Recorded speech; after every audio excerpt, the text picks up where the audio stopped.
प्रिय महानुभावों, परम पूज्य सदगुरुदेव श्री महाराज जी एक सत्संग में कहते हैं कि भगवान जब भिलनी के घर जाते हैं, उन्होंने भिलनी की जाति को नहीं देखा। उन्होंने यही कहा कि जात पात कुल के बढ़ाई से मेरा कोई नाता नहीं है भिलनी, मेरा तो सिर्फ भक्ति से नाता है।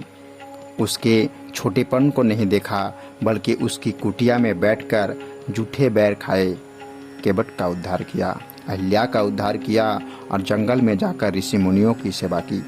एक दिन जब विश्वामित्र ने राजा दशरथ के यहाँ जाकर कहा कि मुझे राक्षस लोग पीड़ित कर रहे हैं, उनसे रक्षा करने के लिए आपके दोनों सुकुमार राम लक्ष्मण चाहिए, तो राजा दशरथ उस कार्य के लिए बड़ी भारी सेना भेजने को तैयार हुए, स्वयं चलने को तैयार हुए।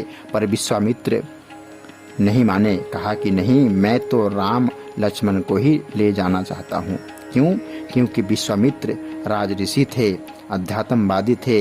वे चाहते थे कि राम लक्ष्मण को जनता की वास्तविकता स्थिति का ज्ञान हो, यह पता हो कि देश में क्या हो रहा है। प्रिय साथियों, श्री महाराज जी कहते हैं, हमारे देश के अंदर जो भी अध्यात्मवादी पुरुष हुए, उन्होंने कभी भी गरीब की अवहेलना नहीं की। यहाँ तक कि जब गरीब सुदामा भी कृष्ण महाराज के पास जाते हैं, तो उनकी दीन दशा को देखकर श्री कृष्ण आंखों से अश्रुधारा बहने लगते हैं और उन्होंने उस आंसुओं से सुदामा के चरण धोए और बिलखते हुए कहा कि मित्र, तुमने मुझे अब याद किया, पहले क्यों नहीं आए? क्या भावना थी उनके प्रति। हमारे जो अध्यात्मवादी संत हुए, उन्हें कभी भी अपने मित्रों को नहीं भुलाया, हमारे गरीब और अलवा की रक्षा में तत्पर रहे। यह थी हमारे अध्यात्म की शक्ति। इसलिए अगर कार्ल मार्क्स हमारे उपनिषदों का ज्ञान रखता, हमारे सनातन इतिहास से, भारतवर्ष के अध्यात्मवाद से वह अवगत होता, अगर उसके सामने मानव धर्म का होता, तो उसकी विचारधारा कुछ और ही होती।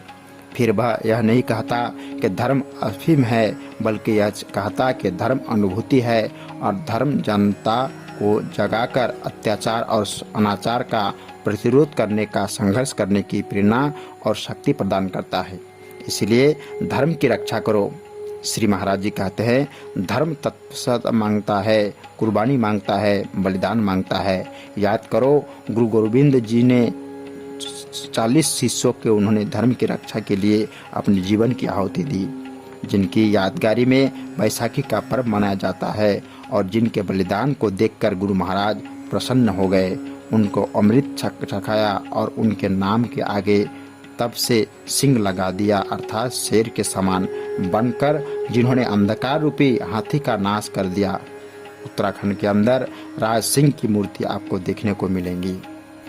प्रिय साथियों, श्री महाराज जी कहते हैं, हाथी मद का, आलस्य का, अंधकार का प्रतीक है और शेर जो भगवती का वाहन है, वह नरसिंह का प्रकाश का प्रतीक है।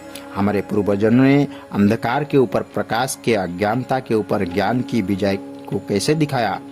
गज सिंह की प्रतिमा के द्वारा कि शेर हाथी को फाड़ रहा है, अर्थात ज्ञान प्रसाद का, आलस्य का वध कर रहा है।